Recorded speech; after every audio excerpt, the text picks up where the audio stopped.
बात अब महाकुंभ की करेंगे। मेले का आज 30वां दिन है। रोजाना की तरह आज भी तड़के से ही श्रद्धालु स्नान कर रहे हैं। 12 फरवरी को माघ पूर्णिमा का स्नान होना है, उसके लिए खास तैयारियां की जा रही हैं। जाम से निपटने के लिए सीएम योगी ने कई आईएएस और पीसीएस अफसरों की तैनाती की है। इसी के साथ माघ पूर्णिमा पर भीड़ बढ़ने की संभावना को देखते हुए नया ट्रैफिक प्लान भी लागू किया गया है। इसके तहत 10 फरवरी की रात 8 बजे से 13 फरवरी की सुबह 8 बजे तक मेले में वाहनों पर पाबंदी लगा दी गई है। त्रिवेणी संगम पर आस्था की डुबकी लगाने के लिए काफी संख्या में लोग सुबह से ही पहुंच रहे हैं।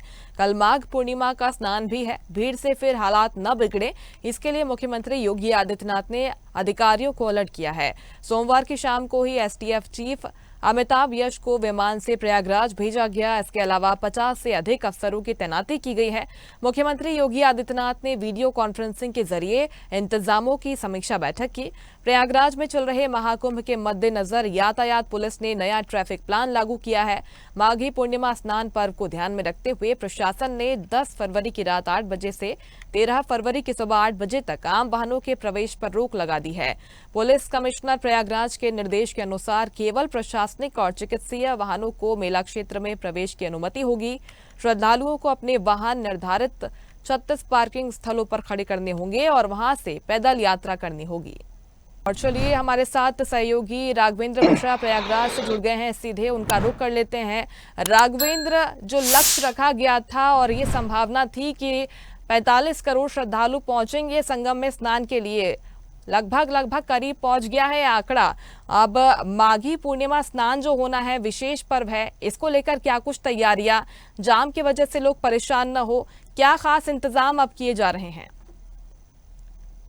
क्योंकि सबसे बड़ी चुनौती प्रशासन के सामने जाम की समस्या को ही लेकर है। और जिस प्रकार से योगी सरकार ने अनुमान लगाया था कि 45 दिनों के अंदर 45 करोड़ तक श्रद्धालु यहाँ पर डुबकी लगाएंगे, किंतु आज 30वां ही दिन है और आज अगर देखा जाए तो 45 करोड़ के ऊपर ये संख्या क्रॉस कर चुकी है। 45 करोड़ से अधिक श्रद्धालु संगम में डुबकी लगा चुके हैं, पुण्य की डुबकी लगा चुके हैं।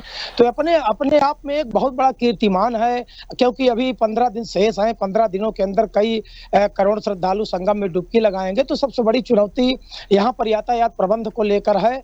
तो प्रशासन पूरी तरह से जो है चुस्त दुरुस्त व्यवस्थाओं के लिए प्रतिबद्ध है, संकल्पित है। इसीलिए इधर पिछले 3 दिनों तक देखा गया कि 20-20, 25-25 किलोमीटर हाईवे पर जो है जाम लगा है, वाहनों का जाम लगा है। क्योंकि जो भी प्रयागराज जिले के सीमावर्ती जिले हैं, जो 8 मार्ग प्रयागराज को जोड़ते हैं, उन हाईवे पर वाहनों का पूरी तरह से जमावड़ा लग गया था और श्रद्धालुओं को संगम तट तक पहुंचने में लगभग 24 से 40 घंटे तक का समय व्यतीत करना पड़ता था। किंतु इतनी बड़ी आस्था में उनका हिम्मत को दाद देनी पड़ेगी। इतनी बड़ी अव्यवस्था नहीं कह सकते हैं, इतनी बड़े झाम झेलने के पश्चात भी लोग श्रद्धालु संगम तक पहुंचे, वहां पर गंगा स्नान किए और वापस अपने गंतव्यों तक जा रहे हैं। किंतु जो कल माघी पूर्णिमा का सबसे बड़ा स्नान होना है, क्योंकि माघ मास कल से समाप्त होना है। कल्पवासी भी यहाँ 10 लाख के करीब जो है कल्पवास कर रहे हैं। 1 माह से यहाँ पर तंबुओं में वो जब तप ध्यान कर रहे हैं, गंगा स्नान कर रहे हैं। तो कल स्नान करने के पश्चात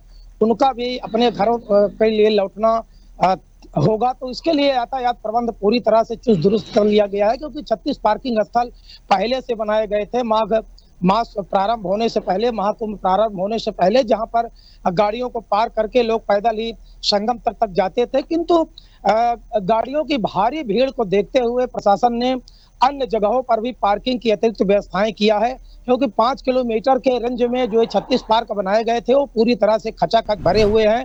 हालांकि यातायात प्रशासन पूरी तरह से श्रद्धालुओं से निवेदन कर रहा है, जो भी वहां पहुंच रहे हैं, कि पहले इन वाहन पार्किंग में अपनी वाहन को खड़ा करें और वहां से पद यात्रा करते हुए गंगा घाटों तक जाएं, जिससे उनको कोई असुविधा ना हो। किंतु जितनी भारी संख्या में यहाँ पर वाहन आ रहे हैं, उसके लिए प्रशासन दूसरा रूट प्लान जारी किया है। दूसरा रूट प्लान बनाया गया है प्रशासन की तरफ से। 5 किलोमीटर के बाहर 5-6 किलोमीटर और दूरी तक जो भी 8 ये रास्ते हैं प्रयागराज को जोड़ने के लिए, नेशनल हाईवेज हैं, तो 5 किलोमीटर और दूर उनको जो है पार्किंग स्थल बनाया गया है, कि जिससे जो भीड़ है वाहनों का, यहाँ पर जो पार्किंग 36 बनाए गए, वहां पर दबाव ना बढ़े।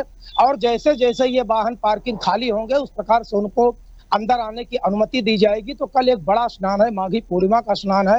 हालांकि 26 फरवरी तक महाकुंभ का आयोजन होना है, किंतु अधिकाधिक संख्या में लोग चाहते हैं कि माघ मास में ही पुण्य लाभ कमा लें, पुण्य की डुबकी लगा लें।